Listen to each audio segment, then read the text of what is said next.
Statistik yang patut diperdebatkan menyebutkan bahwa guru yang layak untuk mengajar itu hanya sekitar 1/4 sampai 1/3-nya saja. Itu ada statistiknya? Dari Kementerian Pendidikan. Cara termudah untuk membunuh kreativitas seseorang yaitu dengan memaksa dia melakukan sesuatu yang dia nggak suka gitu. Bang, gu itu adalah sesuatu yang buruk, sesuatu yang gelap, ru itu sesuatu yang positif.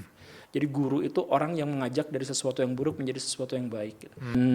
Sebuah statistik yang patut diperdebatkan menyebutkan bahwa guru yang layak untuk mengajar itu hanya sekitar 1/4 sampai 1/3-nya saja. Itu ada statistiknya? Dari Kementerian Pendidikan. Di yang sebelumnya, periode sebelumnya, mereka bikin uji kompetensi terhadap guru dan yang nilainya memadai, yang nilainya layak itu hanya sekitar 30%-an saja atau 25-33% saja. Itu, nah tetapi yang menjadi pertanyaan adalah menguji kompetensinya juga ternyata soal-soal yang diajukan kurang berkompeten. Gitu. Oke, kebayang ya. Jadi soal-soal kita, ini betapa kompleksnya pendidikan kita gitu ya.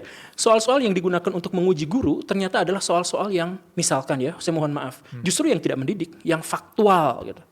Jadi misalkan pada perubahan amandemen yang keberapakah presiden kita tidak boleh jadi seumur hidup, misalkan begitu. Gitu. Itu kan pertanyaan faktual. Pertanyaan faktual itu justru kalau misalkan dihafalin ngerusak otak. Gitu. Benar.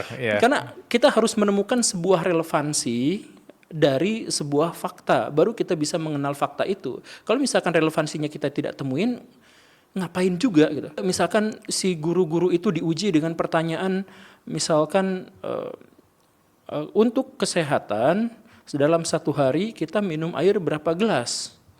Gak ada faedahnya pertanyaan itu, bahkan cenderung merusak, destruktif terhadap otak gitu. Ya kan, jawaban yang sebenarnya terjadi itu adalah ya sesuai kebutuhan. Kalau misalkan olahragawan ya masa dikasih 2 liter air sehari gitu kan. Untuk latihannya aja gila aja, misalkan hanya segitu. Dan menguji guru, apakah guru itu berkompeten atau tidak, itu hasilnya jelek. Tapi ternyata soal itu pun dipermasalahkan, soal itu pun jelek. Lah, siapa yang bikin soal-soal itu? Yang bikin soal-soal itu juga ternyata adalah orang-orang yang saya tidak tahu bagaimana. Jadi tiba-tiba ada di sana gitu. Soal-soal itu tuh. Ada permainan politik lah di balik pendidikan ini.